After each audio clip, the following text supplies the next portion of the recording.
Animals and birds live in communities.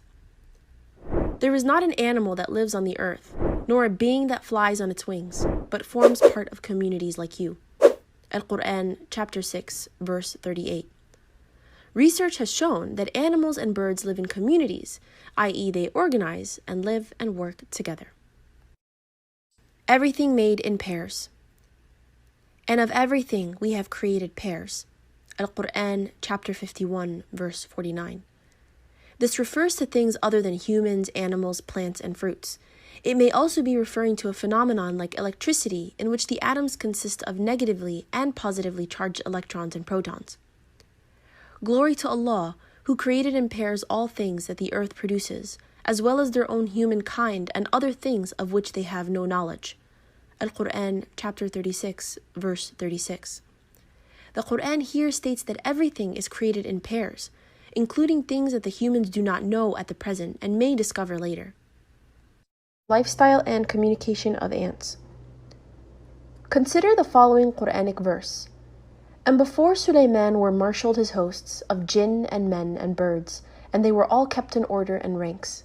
At length, when they came to a lowly valley of ants, one of the ants said, O ye ants, get into your habitations, lest Suleiman and his hosts crush you underfoot without knowing it. Al-Quran, chapter 27, verses 17 and 18. In the past, some people would have probably mocked at the Quran, taking it to be a fairy tale book in which ants talk to each other and communicate sophisticated messages. In recent times, research has shown us several facts about the lifestyle of ants, which were not known earlier to mankind. Research has shown that the animals or insects whose lifestyle is closest in resemblance to the lifestyle of human beings are in fact the ants. This can be seen from the following findings regarding ants. A. The ants bury their dead in a manner similar to humans. B. They have a sophisticated system of division of labor, whereby they have managers, supervisors, foremen, workers, etc. C. Once in a while, they meet amongst themselves to have a chat. D. They have an advanced method of communication amongst themselves. E. They hold regular markets wherein they exchange goods. F. They store grains for long periods in winter, and if the grain begins to bud, they cut the roots, as if they understand that if they leave it to grow, it will rot. If the grains stored by them get wet due to rains, they take these grains out into the sunlight to dry, and once these grains are dry, they take them back inside as though they know that humidity will cause development of root systems and thereafter rotting of the grain. Barrier between sweet and salt waters. Consider the following Quranic verse. He has let free the two bodies of flowing water, meeting together. Between them is a barrier which they do not transgress. Al-Quran, chapter 55, verses 19 and 20. In the Arabic text, the word barzakh means a barrier or a partition. This barrier is not a physical partition. The Arabic word maraja literally means they both meet and mix with each other. Early commentators of the Quran were unable to explain the two opposite meanings for the two bodies of water, i.e., they meet and mix, and at the same time, there is a barrier between them. Modern science has discovered that in the places where two different seas meet, there is a barrier between them. This barrier divides the two seas so that each sea has its own temperature, salinity, and density. Oceanologists are now in a better position to explain this verse. There is a slanted, unseen water barrier between the two seas through which water from one sea passes to the other. But when the water from one sea enters the other sea, it loses its distinctive characteristic and becomes homogenized with the other water. In a way, this barrier serves as a transitional homogenizing area for the two waters. This scientific phenomenon mentioned in the Quran was also confirmed by Dr. William Hay, who was a well-known marine scientist and professor of geological sciences at the University of Colorado. The Quran mentions this phenomenon also in the following verse. And made a separating bar between the two bodies of flowing water. Al-Quran, chapter 27, verse 61. This phenomenon occurs in several places, including the divider between the Mediterranean and the Atlantic Ocean at Gibraltar. But when the Quran speaks about the divider between fresh and salt water, it mentions the existence of a forbidding partition with the barrier. It is He who has let free the two bodies of flowing water, one palatable and sweet, and the other salty and bitter. Yet he has made a barrier between them and a partition that is forbidden to be passed. Al-Quran, chapter 25, verse 53. Modern science has discovered that in estuaries, where fresh, sweet, and salt water meet, the situation is somewhat different from that found in places where two seas meet. It has been discovered that what distinguishes freshwater from saltwater in estuaries is a pinocline zone with a marked density discontinuity separating the two layers. This partition, or zone of separation, has salinity different from both the freshwater and the saltwater. This phenomenon occurs in several places, including Egypt, where the river Nile flows into the Mediterranean Sea. The presence of interstellar matter. Space outside organized astronomical systems was earlier assumed to be a vacuum. Astrophysicists later discovered the presence of bridges of matter in this interstellar space. These bridges of matter are called plasma and consist of completely ionized gas containing equal number of free electrons and positive ions. Plasma is sometimes called the fourth state of matter, besides the three known states of solid, liquid, and gas. The Quran mentions the presence of this interstellar material in the following verse: He who created the heavens and the earth and all that is in between. Al-Quran 25:59. It would be ridiculous for anybody to even suggest that the presence of interstellar galactic material was known 1400 years ago.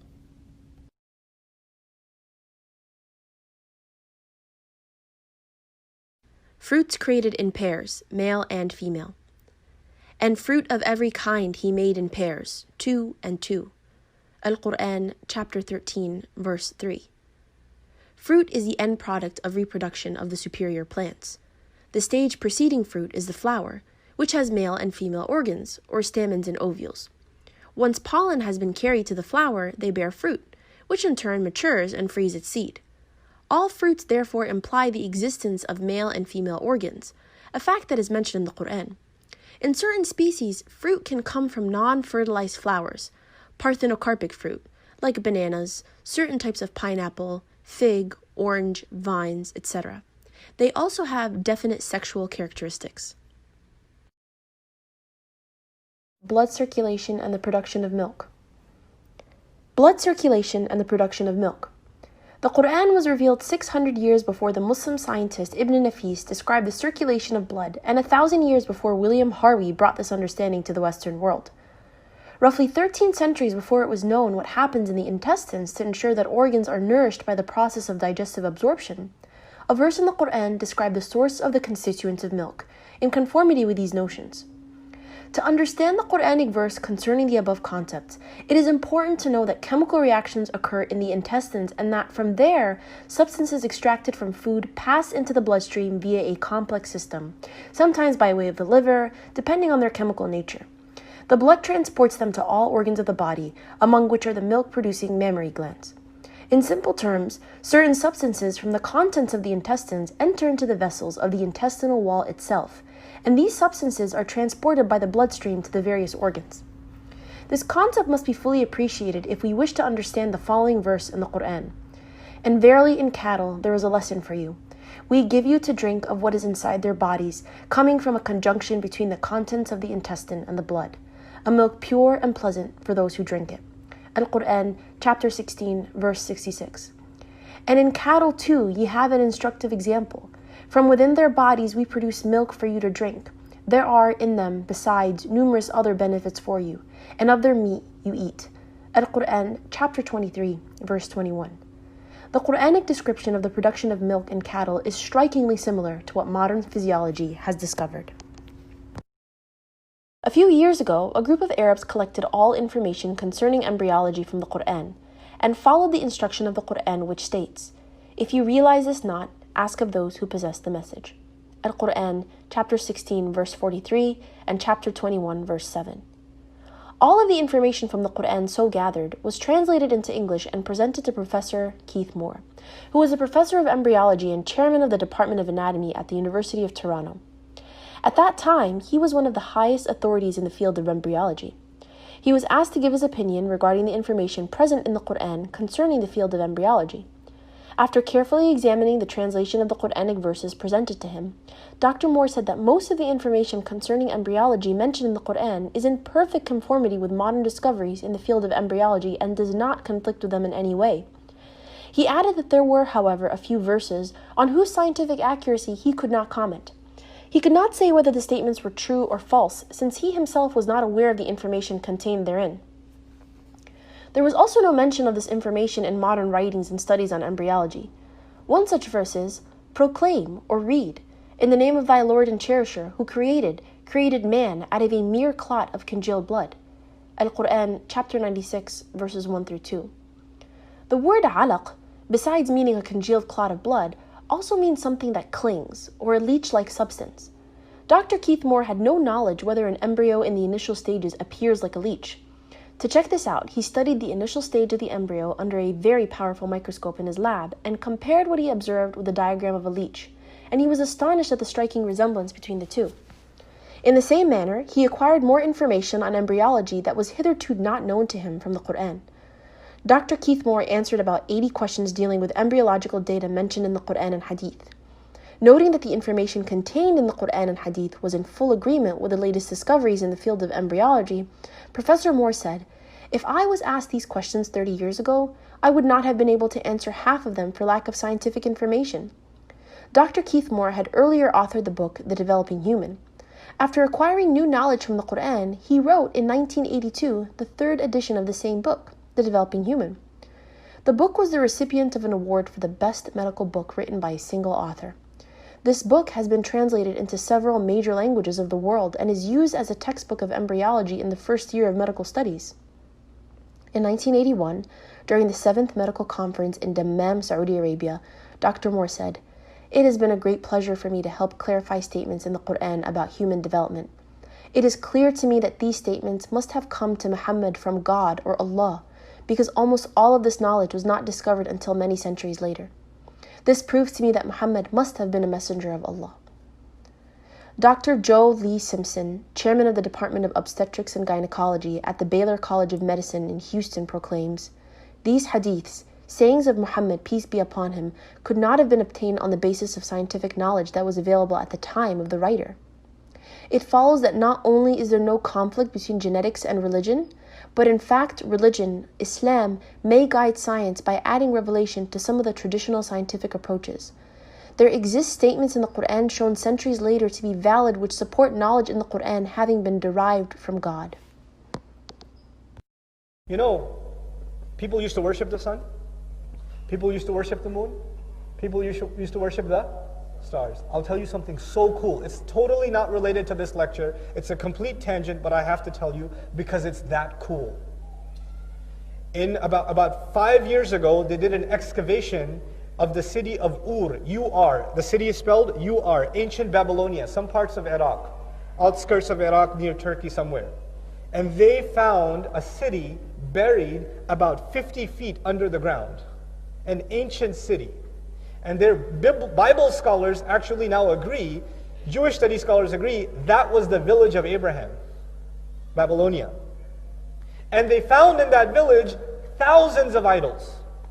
Thousands, small, big, action figure size, regular size, 2-liter bottle size, and then mega size, and then you have the super mega size, etc. All size of idols. Every household, different idols. The Bible says they worshipped many idols. The Bible says what? They worshipped many idols. The Bible never says he saw the sun, he saw the moon, he saw the star. He doesn't. The Bible doesn't say that. By the way, kawkab, فَلَمَّا رَأَى كَوْكَبًا, kawkab in Arabic is actually Jupiter. So the Quran mentions that Ibrahim alayhi salam pointed to the sun, he pointed to the moon, and he pointed to Jupiter. Okay? Now, when they dug these idols, how many idols did they find? What did I say? Thousands. But they only found 3 idols that were bigger than everybody else. There were 3 guys, 3 giant men, idols. One guy, his head was shaped like Starbucks, like the sun. One guy, his head was a crescent moon. And one guy was a planet with rings around it. Which is what? Jupiter. So they now think that the 3 main gods of that society were the sun god and the moon god and Jupiter. The Bible never said anything about this. What did? Quran did. The Quran, Ibrahim alayhi salam, instead of attacking all the idols, when he demonstrated the sun, the moon, and Jupiter, he went after the biggest ones. Subhanallah. Anyway, that was the cool thing I wanted to share with you on the side. Consider the following Quranic verse. Verily we created man from a drop of mingled sperm. Al-Quran, chapter 76, verse 2. The Arabic word nutfatin amshajin means mingled liquids. According to some commentators of the Quran, mingled liquids refers to the male or female agents or liquids. After mixture of male and female gamete, the zygote still remains nutvah. Mingled liquids can also refer to spermatic fluid that is formed of various secretions that come from various glands. Therefore, nutfatin amshaj, i.e. a minute quantity of mingled liquids, refers to the male and female gametes, or germinal fluids or cells, as part of the surrounding fluids. Sex determination. The sex of a fetus is determined by the nature of the sperm and not the ovum. The sex of the child, whether male or female, depends on whether the 23rd pair of chromosomes is XX or XY, respectively. Primarily, sex determination occurs at fertilization and depends upon the type of sex chromosome in the sperm that fertilizes an ovum. If it is an X-bearing sperm that fertilizes the ovum, the fetus is a female, and if it is a Y-bearing sperm, then the fetus is a male. That he did create in pairs, male and female, from a seed when lodged in its place. Al-Quran, chapter 53, verses 45 and 46. The Arabic word nutvah means a minute quantity of liquid, and tumna means ejaculated or planted. Therefore, nutvah specifically refers to a sperm because it is ejaculated. The Quran says, "Was he not a drop of sperm emitted in lowly form? Then did he become a clinging clot? Then did Allah make and fashion him in due proportion. And of him he made two sexes, male and female." Al-Quran, chapter 75, verse 37 through 39. Here again it is mentioned that a small quantity or drop of sperm, indicated by the word nutfatan min maniyyin, which comes from man, is responsible for the sex of the fetus. Mothers-in-law in the Indian subcontinent by and large prefer having male grandchildren and often blame their daughters-in-law if the child is not of the desired sex. If only they knew that the determining factor is the nature of the male sperm and not the female ovum. If they were to blame anybody, they should blame their sons and not their daughters-in-law, since both the Quran and science hold that it is the male fluid that is responsible for the sex of a child. We start with the earth. أَلَمْ نَجْعَلِ الْأَرْضَ مِهَادًا, and then وَالْجِبَالَ أَوْتَادًا. The mountains on top of it is pegs. The earth, Quran describes, shifts. And the mountain puts it in place, holds it together. Now, the earth in Arabic is feminine, and the mountain is masculine. And the earth also gives birth. That's why it's called mihada too. Mahad is the cradle of a mother. And men are described as supporters of family and stability and tamkeen and, sakina, etc., right? First Allah describes that the earth and mountain are married. And immediately He says men and women are married. وَخَلَقْنَاكُمْ أَزْوَاجًا. Isn't that beautiful? Let's stick with that first one. The earth and the mountain are paired together. Think of it visually. A huge patch of land, and the most prominent thing is what? The mountains. If you go to the end of this passage, you see a huge sky, and the most prominent thing in that sky is what? The sun. So He starts with the large landscape, and then the thing that sticks out, and He ends with the large skyscape and the one thing that sticks out. That's how the passage begins and ends. Pair and pair. The second thing He mentioned was that He created man and woman in pairs. If we go on in reverse, backwards, He mentions وَجَعَلْنَا اللَّيْلَ لِبَاسًا وَجَعَلْنَا النَّهَارَ مَعَاشًا. He made the night a garment, a covering. And He made the day a means of earning a living.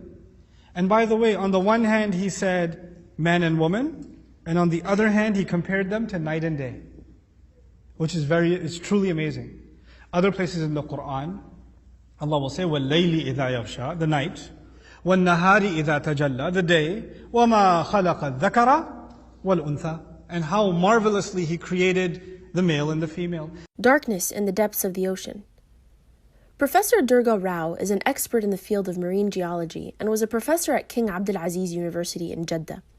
He was asked to comment on the following verse.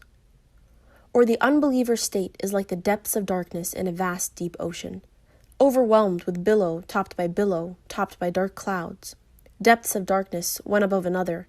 If a man stretches out his hand, he can hardly see it. For any to whom Allah giveth not light, there is no light. Al-Quran, chapter 24, verse 40. Professor Rao said that scientists have only now been able to confirm, with the help of modern equipment, that there is darkness in the depths of the ocean. Humans aren't able to dive unaided underwater for more than 20 to 30 meters and cannot survive in the deep oceanic regions at a depth of more than 200 meters. This verse does not refer to all seas because not every sea can be described as having accumulated darkness layered over one another. It refers especially to a deep sea or deep ocean, as the Quran says, darkness in a vast deep ocean. This layered darkness is a deep ocean is a result of two causes. Number one, a light ray is composed of 7 colors. These 7 colors are red, orange, yellow, green, blue, indigo, and violet, or Roy-G Biv. The light ray undergoes refraction when it hits water. The upper 10 to 15 meters of water absorb the red color. Therefore, if a diver is 25 meters underwater and gets wounded, he would not be able to see the red color of his blood because the red color does not reach this depth. Similarly, orange rays are absorbed at 30 to 50 meters, yellow at 50 to 100 meters, green at 100 to 200 meters, and finally, blue beyond 200 meters and violet and indigo above 200 meters. Due to successive disappearance of color, one layer after another, the ocean progressively becomes darker, i.e., darkness takes place in layers of light. Below a depth of 1,000 meters, there is complete darkness. Number 2. The sun's rays are absorbed by clouds, which in turn scatter light rays, thus causing a layer of darkness under the clouds. This is the first layer of darkness. When light rays reach the surface of the ocean, they are reflected by the wave surface, giving it a shiny appearance. Therefore, it is the waves which reflect light and cause darkness. The unreflected light penetrates into the depths of the ocean. Therefore, the ocean has 2 parts, the surface characterized by light and warmth, and the depth characterized by darkness. The surface is further separated from the deep part of the ocean by waves. The internal waves cover the deep waters of seas and oceans because the deep waters have a higher density than the waters above them. The darkness begins below the internal waves. Even the fish in the depths of the ocean cannot see. Their only source of light is from their own bodies. The Quran rightly mentions, darkness in a vast deep ocean overwhelmed with waves, looped by waves. In other words, above these waves are more types of waves, i.e., those found on the surface of the ocean. The Quranic verse continues to say, topped by dark clouds, depths of darkness, one above another. These clouds, as explained, are barriers one over the other that further causes darkness by absorption of colors at different levels. Professor Durga Rao concluded by saying, 1400 years ago, a normal human being could not even explain this phenomenon in so much detail. Thus, the information must have come from a supernatural source. Mountains are like pegs. In geology, the phenomenon of folding is a recently discovered fact. Folding is responsible for the formation of mountain ranges. The Earth's crust, on which we live, is like a solid shell, while the deeper layers are hot and fluid, and thus inhospitable to any form of life. It is also known that the stability of the mountains is linked to the phenomenon of folding, for it was the folds that were to provide the foundations for the reliefs that constitute the mountains. Geologists tell us that the radius of the Earth is about 3,750 miles, and the crust on which we live is very thin, ranging between 1 and 30 miles. Since the crust is thin, it has a high possibility of shaking. Mountains act like stakes or tent pegs that hold the Earth's crust and give it stability. The Quran contains exactly such a description in the following verse. Have we not made the earth as a wide expanse and the mountains as pegs? Al-Quran, chapter 78, verses 6 and 7. The word awtad means stakes or pegs, like those used to anchor a tent, and they are the deep foundations of geological folds. A book named Earth is considered as a basic reference textbook on geology in many universities around the world. One of the authors of this book is Frank Press, who was the president of the Academy of Sciences in the USA for 12 years and was a science advisor to former US President Jimmy Carter. In this book, he illustrates the mountain in a wedge shape and the mountain itself as a small part of the whole, whose root is deeply entrenched in the ground. According to Dr. Press, the mountains play an important role in stabilizing the crust of the earth. The Quran clearly mentions the function of the mountains in preventing the earth from shaking. And we have set on the earth mountains standing firm, lest it should shake with them. Al-Quran, chapter 21, verse 31. The Quranic descriptions are perfect agreement with modern geological data. Mountains firmly fixed. The surface of the earth is broken into many rigid plates that are about 100 kilometers in thickness. These plates float on a partially molten region called a asthenosphere. Mountain formations occur at the boundary of the plates. The Earth's crust is 5 kilometers thick below oceans, about 35 kilometers thick below flat continental surfaces, and almost 80 kilometers thick below great mountain ranges. These are the strong foundations on which mountains stand. The Quran also speaks about the strong mountain foundations in the following verse. And the mountains hath he firmly fixed. Al-Quran, chapter 79, verse 32. Human beings created from nutvah, or minute quantity of liquid. The glorious Quran mentions no less than 11 times that the human being is created from nutvah, which means a minute quantity of liquid or a trickle of liquid which remains after emptying a cup. This is mentioned in several verses of the Quran, including chapters 22, verse 5, and chapter 23, verse 13. Science has confirmed in recent times that only 1 out of an average of 3 million sperms is required for fertilizing the ovum. This means that only a 1 to 3 millionth part, or 0.00003% of the quantity of sperms that are emitted, is required for fertilization.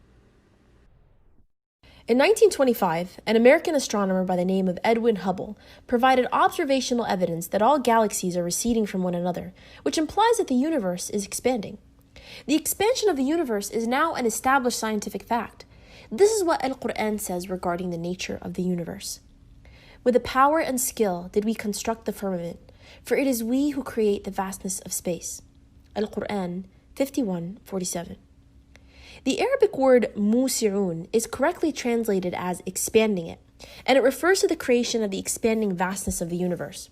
Stephen Hawking, in his book A Brief History of Time, says, "The discovery that the universe is expanding was one of the great intellectual revolutions of the 20th century." The Quran mentioned the expansion of the universe before even man learned how to build a telescope. Honey has healing properties. The bee assimilates juices of various kinds of flowers and fruit and forms within its body the honey, which it stores in its cells of wax. Only a couple of centuries ago, man came to know that honey comes from the belly of the bee. This fact was mentioned in the Quran 1400 years ago in the following verse. There issues from within their bodies a drink of varying colors, wherein is healing for men. Al-Quran, chapter 16, verse 69. We are now aware that honey has a healing property and also a mild antiseptic property. The Russians used honey to cover their wounds in World War II. The wound would retain moisture and would leave very little scar tissue. Due to the density of honey, no fungus or bacteria would grow in the wound. A person suffering from an allergy of a particular plant may be given honey from that plant so that the person develops resistance to that allergy. Honey is rich in fructose and vitamin K. Thus, the knowledge contained in the Quran regarding honey, its origin and properties, was far ahead of the time it was revealed. Every living thing is made of water. Consider the following Quranic verse. Do not the unbelievers see that the heavens and the earth were joined together as one unit of creation before we clove them asunder? We made from water every living thing. Will they not then believe? Al-Quran, chapter 21, verse 30. Only after advances have been made in science do we now know that cytoplasm, the basic substance of the cell, is made up of 80% water. Modern research has also revealed that most organisms consist of 50 to 90% water and that every living entity requires water for its existence.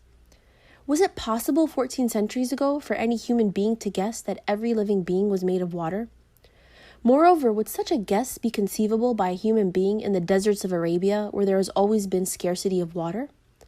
The following verse refers to the creation of animals from water. And Allah has created every animal from water. Al-Quran, chapter 24, verse 45.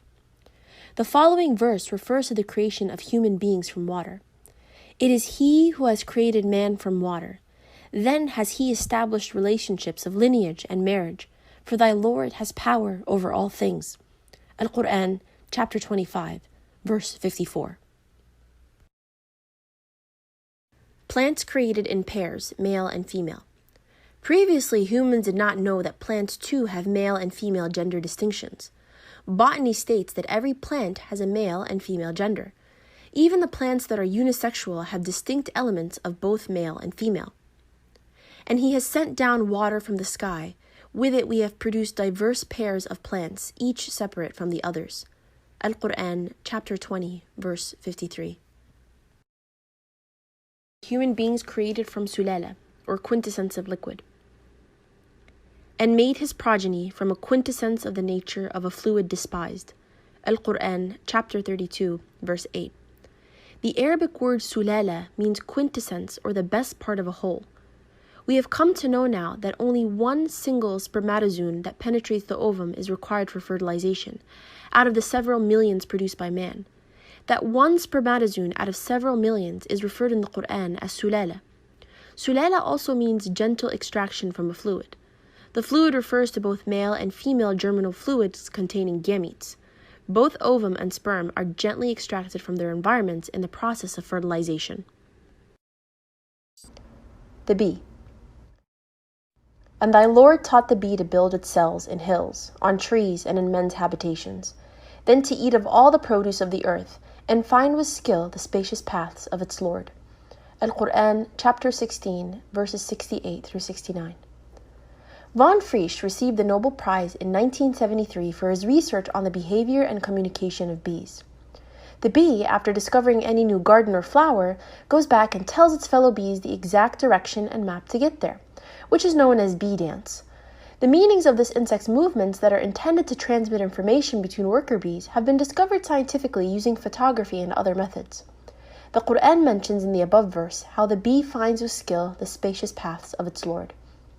The worker bee, or the soldier bee, is actually a female bee.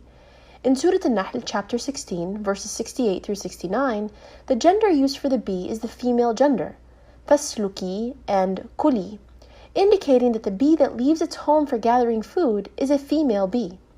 In other words, the soldier or worker bee is a female bee. In fact, in Shakespeare's play Henry IV, some of the characters speak about bees and mention that the bees are soldiers and that they have a king. That is what people thought in Shakespearean times. They thought that the worker bees are male bees and that they go home and are answerable to a king bee. This, however, is not true. The worker bees are females and they do not report to a king bee but to a queen bee. But it took modern investigations in the last 300 years to discover this. Winds impregnate the clouds. And we send the fecundating winds, then cause the rain to descend from the sky, therewith providing you with water in abundance. Al-Quran, chapter 15, verse 22. The Arabic word used here is lawaqih, which is the plural of laqih from laqaha, which means to impregnate or fecundate. In this context, impregnate means that the wind pushes the clouds together, increasing the condensation that causes lightning and thus rain. A similar description is found in the Quran.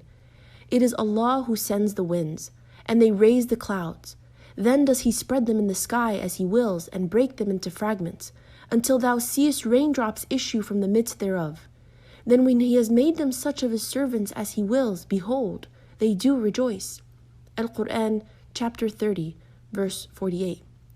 The Quranic descriptions are absolutely accurate and agree perfectly with modern data on hydrology. The sun will extinguish after a certain period. The light of the sun is due to a chemical process on its surface that has been taking place continuously for the past 5 billion years. It will come to an end at some point of time in the future when the sun will be totally extinguished, leading to the extinction of all life on earth. Regarding the impermanence of the sun's existence, the Quran says, "And the sun runs its course for a period determined for it. That is the decree of Him, the exalted in might, the all-knowing." Al-Quran 36:38. The Arabic word used here is mustaqar, which means a place of time that is determined. Thus, the Quran says that the sun runs towards a determined place and will do so only up to a predetermined period of time, meaning that it will end or extinguish. This is Iman Haggag recording Spider's Web or Home is Fragile. The Quran mentions in Surah Al-Ankabut, the parable of those who take protectors other than Allah is that of the spider, who builds to itself a house, but truly the flimsiest of houses is the spider's house, if but they knew. Al-Quran, chapter 29, verse 41. Besides giving the physical description of the spider's web as being very flimsy, delicate, and weak, the Quran also stresses on the flimsiness of the relationship in the spider's house, where the female spider many times kills its mate, the male spider. For a long time, European philosophers and scientists believed that the Earth stood still in the center of the universe and every other body, including the sun, moved around it. In the West, this geocentric concept of the universe was prevalent right from the time of Ptolemy in the 2nd century BC. In 1512, Nicholas Copernicus put forward his heliocentric theory of planetary motion, which asserted that the sun is motionless at the center of the solar system with the planets revolving around it. In 1609, the German scientist Johannes Kepler published the Astronomia Nova. In this piece, he concluded that not only do the planets move in elliptical orbits around the sun, they also rotate upon their axes at irregular speeds. With this knowledge, it became possible for European scientists to explain correctly many of the mechanisms of the solar system, including the sequence of night and day. After these discoveries, it was thought that the sun was stationary and did not rotate about its axis like the Earth. I remember having studied this fallacy from geography books during my school days. Consider the following Quranic verse. It is He who created the night and the day, and the sun and the moon. All the celestial bodies swim along, each in its rounded course. Al-Quran 21:33. The Arabic word used in the above verse is yasbahun. The word yasbahun is derived from the word sabaha. It carries with it the idea of motion that comes from any moving body. If you use the word for a man on the ground, it would not mean that he is rolling, but would mean he is walking or running. If you use the word for a man in water, it would not mean that he is floating, but would mean that he is swimming. Similarly, if you use the word yasbah for a celestial body such as the sun, it would not mean that it is only flying through space, but would rather mean that it is also rotating as it goes through space. Most of the school textbooks have incorporated the fact that the sun rotates about its axis. The rotation of the sun about its own axis can be proved with the help of an equipment that projects the image of the sun on the tabletop so that one can examine the image of the sun without being blinded. It is noticed that the sun has spots which complete a circular motion once every 25 days, i.e., the sun takes approximately 25 days to rotate around its axis. In fact, the sun travels through space at roughly 150 miles per second and takes about 200 million years to complete one revolution around the center of our Milky Way galaxy. It is not permitted to the sun to catch up to the moon, nor can the night outstrip the day. Each just swims along in its own orbit, according to law. Al-Quran 36:40. The above verse mentions an essential fact discovered by modern astronomy, i.e., the existence of the individual orbits of the sun and the moon and their journey through space with their own motion. The fixed place towards which the sun travels, carrying with it the solar system, has been located exactly by modern astronomy. It has been given a name, the solar apex. The solar system is indeed moving in space towards a point situated in the constellation of Hercules, the Alpha layer, whose exact location is firmly established. The moon rotates around its axis in the same duration that it takes to revolve around the Earth. It takes approximately 29.5 days to complete one rotation. One cannot help but be amazed at the scientific accuracy of the Quran. The existence of subatomic particles. In ancient times, a well-known theory by the name of theory of atomism was widely accepted. This theory was originally proposed by the Greeks, in particular a man named Democritus, who lived about 23 centuries ago. Democritus and the people that came after him assumed that the smallest unit of matter was the atom. The Arabs used to believe the same. The Arabic word dharra is most commonly meant an atom. In recent times, modern science has discovered that it is possible to split even an atom. That the atom can be split further is a development of the 20th century. 14 centuries ago, this concept would have appeared unusual, even to an Arab. For him, the dharra was the limit beyond one could not go. The following Quranic verse, however, refuses to acknowledge this limit. The unbelievers say, "Never to us will come the hour," say, "Nay, but most surely by my Lord, it will come upon you, by him who knows the unseen, from whom is not hidden the least little atom in the heavens or on earth, nor is there anything less than that, or greater, but is in the record perspicuous." Al-Quran, chapter 34, verse 3.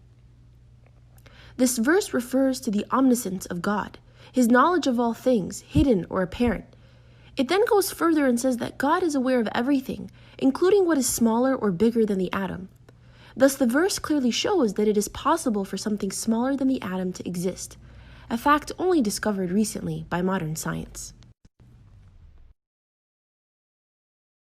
The flight of the birds. Regarding the flight of birds, the Quran says, "Do they not look at the birds, held poised in the midst of the air and the sky? Nothing holds them up but the power of Allah. Verily in this are signs for those who believe." Al-Quran, chapter 16, verse 79. A similar message is repeated in the Quran in the verse, "Do they not observe the birds above them, spreading their wings and folding them in? None can uphold them except Allah most gracious. Truly it is He that watches over all things." Al-Quran, chapter 67, verse 19. The Arabic word amsaka literally means to put one's hand on, seize, hold someone back, which expresses the idea that Allah holds the bird up in His power. These verses stress the extremely close dependence of the bird's behavior on divine order. Modern scientific data has shown the degree of perfection attained by certain species of birds with regard to the programming of their movements. It is only the existence of a migratory program in the genetic code of the birds that can explain the long and complicated journey that very young birds, without any prior experience and without any guide, are able to accomplish. They are also able to return to the departure point on a definite date. Professor Hamburger, in his book Power and Fragility, gives the example of a mutton bird that lives in the Pacific with its journey of over 15,000 miles in the shape of a figure 8. It makes this journey over a period of 6 months and comes back to its departure point with a maximum delay of 1 week. The highly complicated instructions for such a journey have to be contained in the bird's nervous cells. They are definitely programmed. Should we not reflect on the identity of this programmer?